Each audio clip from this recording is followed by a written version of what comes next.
talk. Oh, good evening. I'm Jessica Thornton, and welcome to Grady Sports Source.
Tonight, a convenience store was robbed at gunpoint and its staffers were assaulted.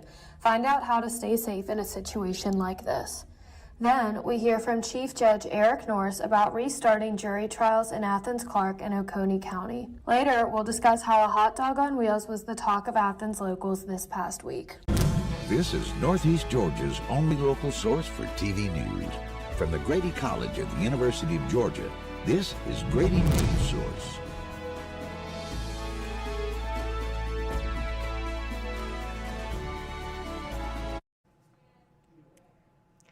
Good evening, I'm Jessica Thornton, and welcome to Grady's Newsource. After a full year of postponing jury trials, jurors will be in the Western Judicial Circuit courtrooms once again this month. Grady Newsource reporter Madison Castle talks to Chief Judge Eric Norris about the decision. Civil and criminal cases have been postponed for 12 months due to COVID-19. Courthouses did not close, but juries were suspended, creating a delay on trials. Western Judicial Circuit Chief Judge Eric Norris says that technology has made it possible to not lose cases due to time, but is ready to begin in-person jury trials again. We have people for a year now who have been waiting for their civil cases to go to trial, their criminal cases to go to trial, and then having cases brought before a grand jury to determine what cases should be prosecuted. If you were charged with a crime, if you were a victim of a crime, if you were a litigant in a civil case and you needed to get your case resolved, the only way you can do that is when jurors show up. Athens local Zachary Parker does not know how to feel about the change in courtroom protocol, as concerns of COVID are still very real. I mean, it's a little concerning. I feel like, besides the fact that I don't know if I'd want to be in a room with a bunch of strangers, it's definitely possible to keep people spread out. And they should be, trying to go out of their way to make people feel a little bit better about doing their civic duty. The new jury trials will take place in the Classic Center ballrooms for Athens Clarke County trials and in the Civic Center in larger courtroom for Oconee County trials to maintain CDC suggested regulations. If you were charged with a crime, if you were a victim of a crime, if you were a litigant in a civil case, and you needed to get your case resolved, the only way you can do that is when jurors show up. Judge Norris says that only 38% of jurors that are summoned actually show up for jury duty. And the most important thing going forward is that you show up and are not afraid. There will be an option to opt out of jury duty due to COVID and medical concerns. Those details in that protocol is still being discussed with local officials. I'm Madison Castle with Grady Newsource.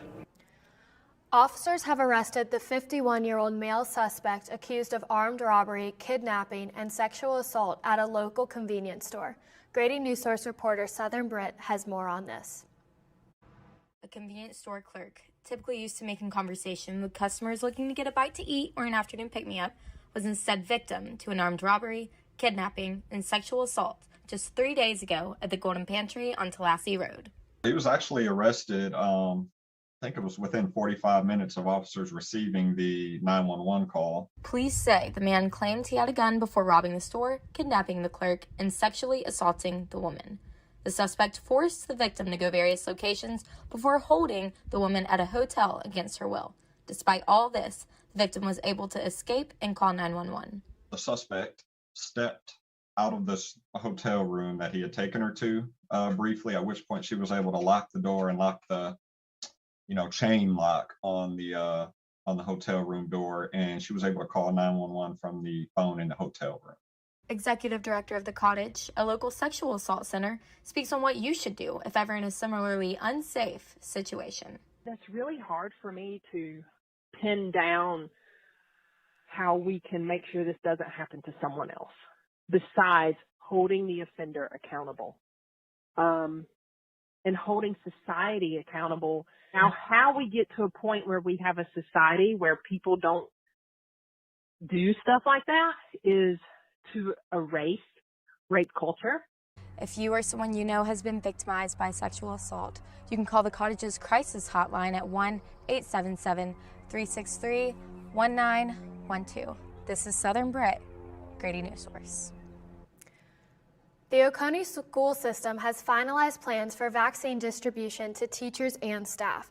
Grady Newsource reporter Kelly Venegas dives deeper into the vaccine operations that will take place Monday. On March 8, educators and support staff in Oconee and Clark County schools will be given the opportunity to get the COVID-19 vaccine through a partnership with Piedmont Oconee Health Campus. Anissa Jimenez, Director of Communications for the Oconee County Board of Education, explains that on their end, 750 teachers and staff have signed up out of 1,046. This includes full and part-time employees, substitutes, and student teachers. The board is extremely supportive of the school system, making this opportunity available to staff on day one, Jimenez said. In addition, approximately 50 staff members were vaccinated through a partnership with the Oconee County Health Department. Some staff members have utilized other providers to obtain the vaccine as well. Delina Brockman, Executive Director of Operations of Piedmont Athens Regional, explains the process of organizing the vaccine distribution for Monday. Piedmont Athens Regional and the Oconee County School System have been in touch with each other every week since the pandemic began. We started these plans, even at the end of 2020 in anticipation of when educators would be eligible. As for other Northeast Georgia counties, Barrow County schools are working with the Northeast Health District on the vaccine distribution plan. Michelle Turner, parent of students of the Barrow County school system, is more comfortable knowing that the teachers and staff are getting vaccines.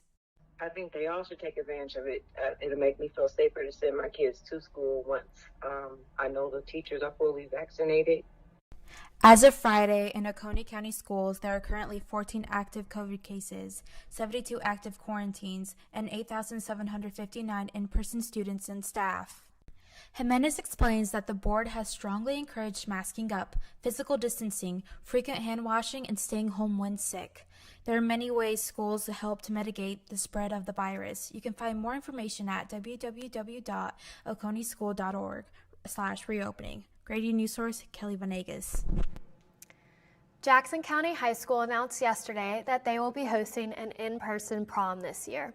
The event is scheduled for Saturday, April 17th at the Brazelton Town Green. Principal Jason Westner says the community reaction so far has been positive and that organizers plan to take COVID-19 safety precautions.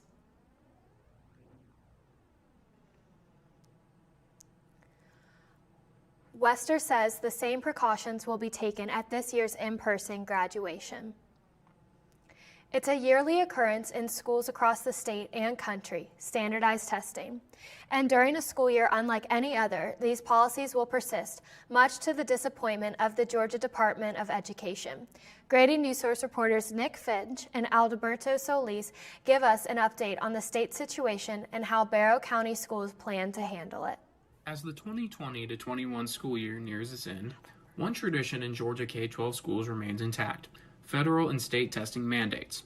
Allison Timberlake, Deputy Superintendent for Assessment and Accountability at the Georgia Department of Education, says while she believes the federal government's decision is, quote, disconnected from the realities of the classroom, the state is prepared to move forward with standardized testing because they were always preparing for it. This is not the first time the state has requested an opt-out waiver for this year's testing. In July of 2020, the state requested a waiver for the 2020-21 school year. Georgia School Superintendent Richard Woods said, quote, our students and teachers' focus belongs on making it through this challenge together and addressing learning loss, not on the pressure of a high-stakes standardized test. The Georgia Department of Education says almost 100,000 Georgians were surveyed on the matter, with 96% agreeing with the state that standardized testing should not take place this school year. Even Georgia Governor Brian Kemp was a strong advocate of the state getting testing requirements waived for this school year, according to Timberlake. The Barrow County school system is just one of the districts that must now find a way to make this mandated testing work.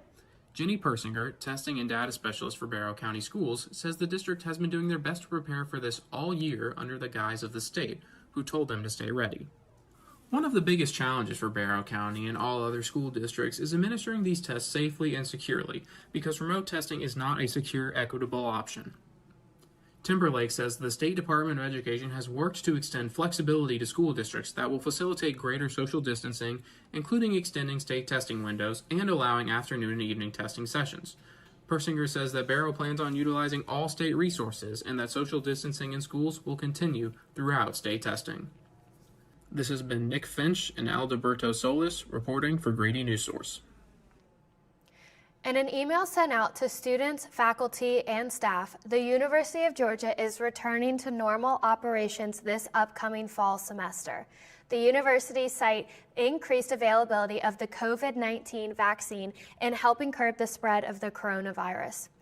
Officials at UGA will continue to monitor the pandemic closely and follow CDC and Georgia Department of Health guidance in mitigating the spread of COVID-19. The Oconee County Board of Commissioners approved 2 rezones last night, one for the Oconee Mercantile Development Project and the other to relocate the Stone Store to make space for the development project. The Oconee Mercantile will be a multifunctional community destination, offering places to shop, eat, and work. It will be located on Macon Highway across from the Hog Mountain Road intersection. Coming up, how one UGA athlete is using her voice to make a difference in the Athens community. There's a lot of fear in coming back to school. I'm a 40-year-old man that walked in there to get his high school diploma. It was very hard for me, but one of the teachers was Miss Araceli. She gave me direction. Every single time I had a question, she'll put down whatever she's doing and she'll sit there with you until you get it. 50% of getting your high school diploma is walking through those doors. The other 50% is doing the work. Find free adult education classes near you at finishyourdiploma.org. Is your family in need of more quality time together? Hello, I'm Dr. Spruce. Nature is best enjoyed together. So bring the whole family to discover all the bonding and stress-reducing benefits parks and forests have to offer. Visit discovertheforest.org and trade in phone time for family time. Birds, squirrels, chipmunks, grass, worms, bugs, trees, rocks, and other objects in nature cannot talk. If you'd like to have a conversation while visiting nature, you will need to bring humans along. We strongly recommend starting with your family.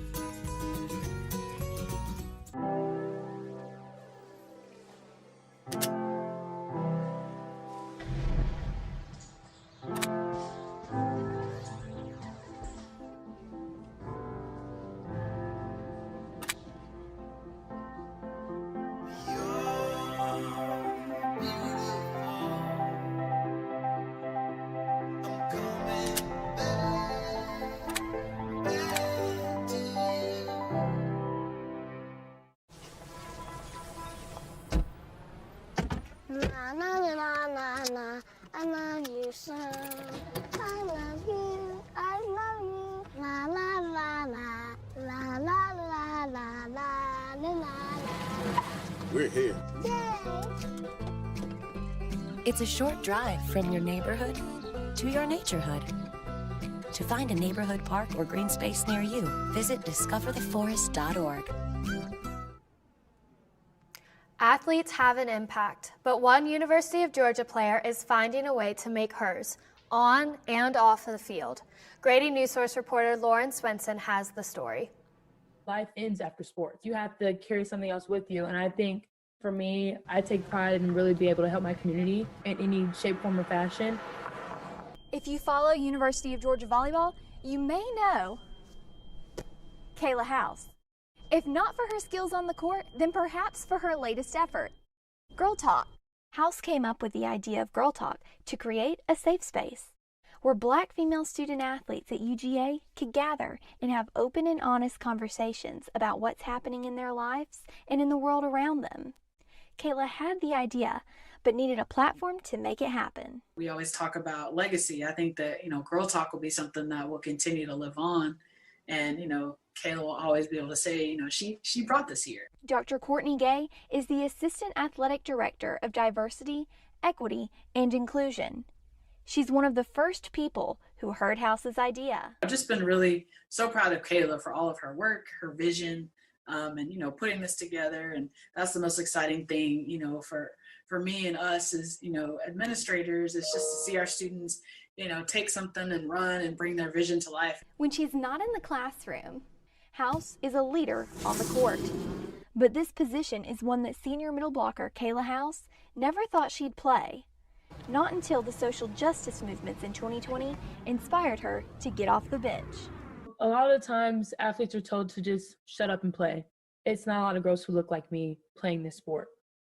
And when little girls who do look like me playing the sport see me not only focusing on volleyball, but focusing on the community and making the world better, showing my way of caring and letting people know, this is something that needs to be taken seriously. For now, Girl Talk is exclusive to Black females in the UGA athletic community. But for those wanting to get involved, there are other opportunities available within UGA athletics that allow you to join in on the conversation. We've provided through other opportunities, for us to have those conversations, regardless of our identity. So, for example, we've done a couple of dog talk discussions where we call them community conversations for everybody. So, regardless, any student athlete from sport background or staff member can join us. If you've seen a 27-foot hot dog on wheels recently, don't be too alarmed. Grady Newsource reporter Zach Miles has more on the Oscar Mayer Wienermobile in Athens. You might hear that sound and think it's a semi-truck, but guess again. It's the Oscar Mayer Wienermobile, which started traveling around the United States in 1936. Now in 2021, it made its most recent stop in Athens, Georgia. This Wienermobile is one of 6 that travel the country year-round.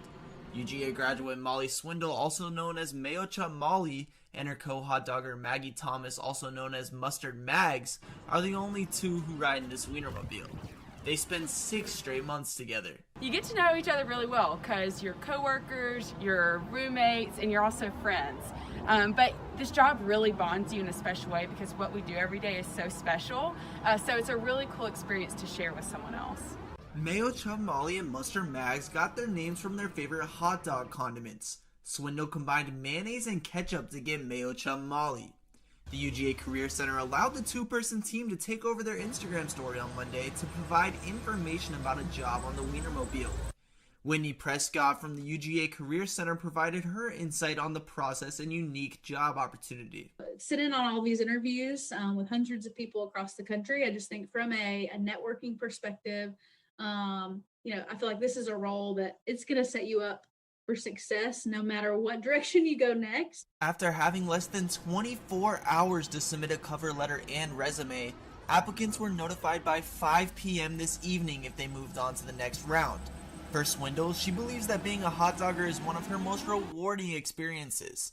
One of her most memorable moments as a hot dogger was a time in California. She helped raise money for a young boy named Liam who has autism. Swindle's fundraiser helped Liam and his family raise over $2,000 to get him a guide dog. And his family never thought they would be able to get him a service dog because it's so expensive. And when they saw the Wienermobile was coming into town, they reached out to me and we set something up for a fundraiser and we auctioned off rides in the Wienermobile. Today was Swindle and Thomas's last day in Athens before their next stop in Florida. They tried to recruit as many graduating UGA students to apply for 13 spots on next year's hot dogger team. From Athens, Georgia, I'm Zach Miles with Grady Newsource. Residents have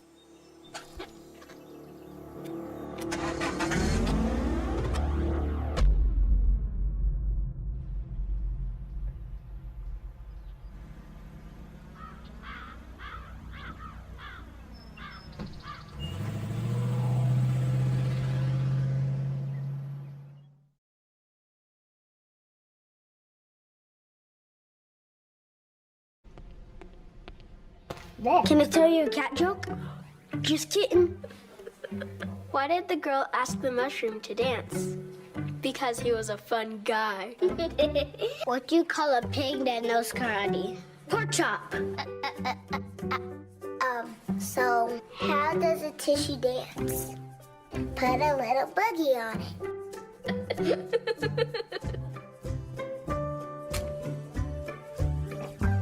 Hamilton was adopted from a rescue in 2008. He really likes to be around people. And as soon as I start to make my breakfast, Hamilton is right there. I get out my mat and I'm doing a downward dog and he's underneath. He's quite the pug about town. He gets invited to a lot of parties. He knows he's a pretty big deal. I mean, look at this little face. How do you not love him?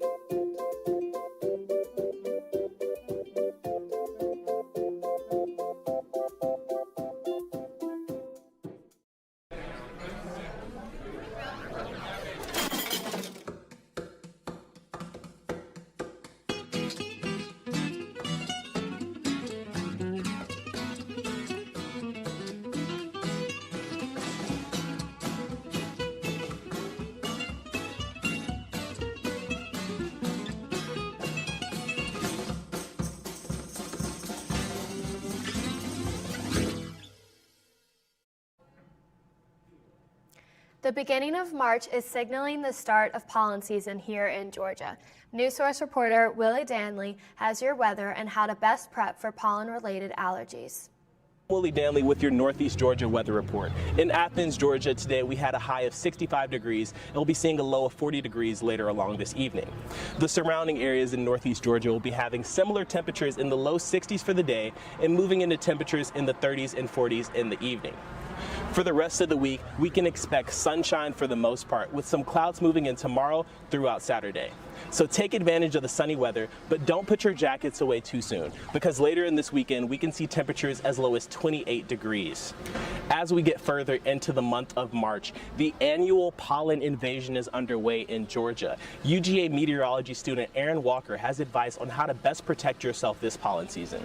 Because the same mask that is protecting us from the coronavirus will also keep pollen out of our nose and into our lungs. I would also suggest to not open your windows. I know it's tempting with this nice warm air and fresh breezes coming in, but that is also what will bring pollen into your home. Oh! Checking your fantasy league? Nah, just my 401k statement. Nice. Where'd you find the money for that? I just been saving a little every month. I can't seem to save anything. Well, what about all this? What about the money you're spending? What money? It's gone before I can get my hands on it. I got a pizza for a Todd. Hey, can somebody spot me? When it comes to financial stability, don't get left behind. It's 547. Get tools and tips for saving at feedthepig.org.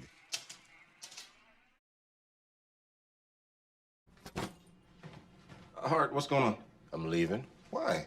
What did I do? Not enough. You constantly ignore me. You barely eat anything healthy. You're half as active as you used to be. The pressure is just too much. I quit. Okay, I get it. I'll do better. Just Please, don't leave. Okay. But remember, if I go, you go. Listen to your heart. Don't let it quit on you. Uncontrolled high blood pressure could lead to stroke, heart attack, or death. Get yours to a healthy range before it's too late. And now, sports. Local basketball seasons are coming to an end, while these teams keep their seasons alive. Alex English tells us more. In local high school playoff news last night, Cedar Shoals girls basketball team defeated Spalding 55-34, advancing to the Final Four for the first time in 21 years. Hoping to advance to the Final Four themselves, Clark Central boys basketball hosts Dutchtown tonight at 7. For UGA, the 4-seeded women's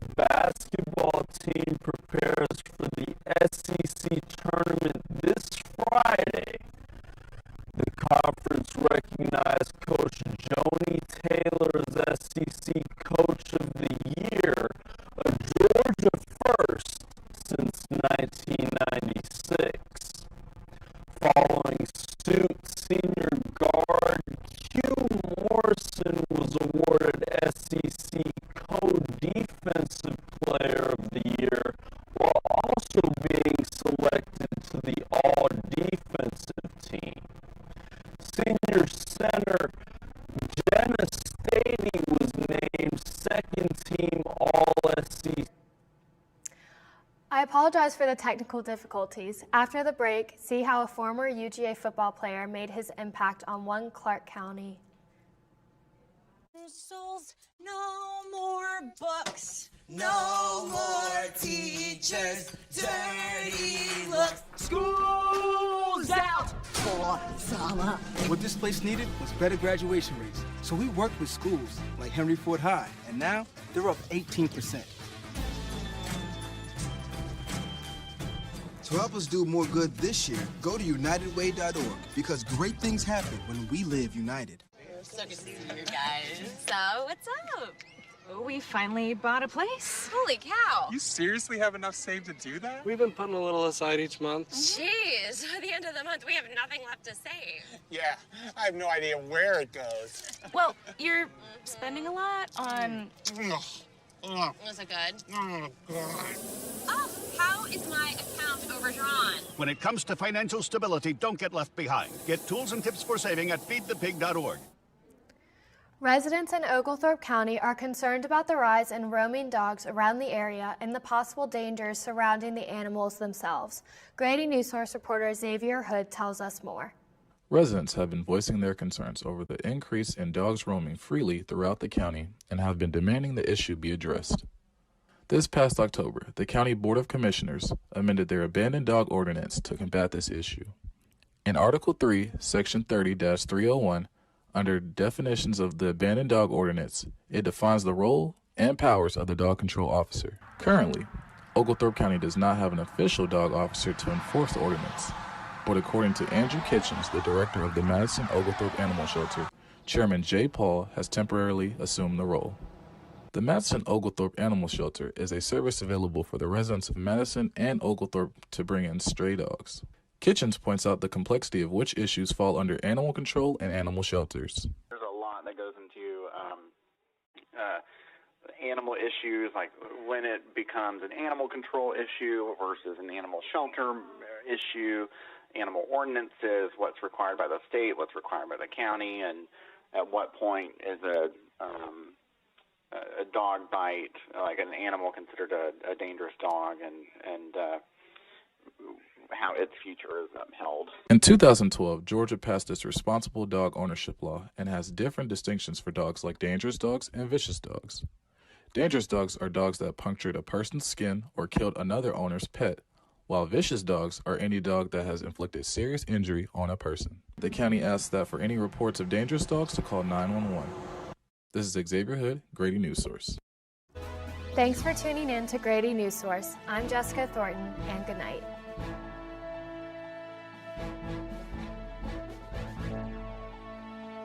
Grady Newsource is a student production of the Grady College of Journalism and Mass Communication at the University of Georgia, which is solely responsible for its contents. Views expressed do not represent those of the administration nor the Board of Regents at the University System of Georgia. Hello. Hi. I'm from Blue Hood Somarts. We brought a meal for you, and I'm here to serve it to you. Okay, great. Come in. Zucchini carbonara, made from zucchini that was harvested earlier this morning. Again? Hey, Dan Barber. You have room for a little bit more? Come on in. Brochettes with sausage. So when we made that zucchini carbonara, you know, they're the end pieces of zucchini, and then the cores that we cut away, not to mention zucchini flour. Usually those get thrown out. We use them to create an entire second dish. Does that, Again? I'm here to bring you your third course. It's the vines from your zucchini. We'll have a little zucchini stem pasta, a different experience of zucchini. When we start to think differently about our food, we can get a lot more out of it. This is delicious. What do you think we can make out of this? 40% of food in America is never eaten. Cook it, store it, share it. Visit SaveTheFood.com. 1 in 6 seniors faces the threat of hunger, and millions more live in isolation. America, let's do lunch. Drop off a hot meal and say a quick hello. Volunteer for Meals on Wheels by donating your lunch break at americaletsdolunch.org. Laughing too hard at one of your colleagues' jokes at the office party? He's not even funny.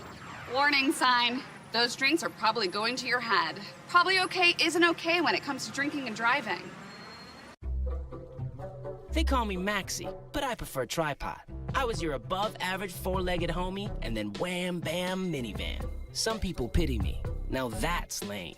I still run, fetch, and swim. And the ladies love me. I'm the ultimate wingman. Just don't ask me to high five.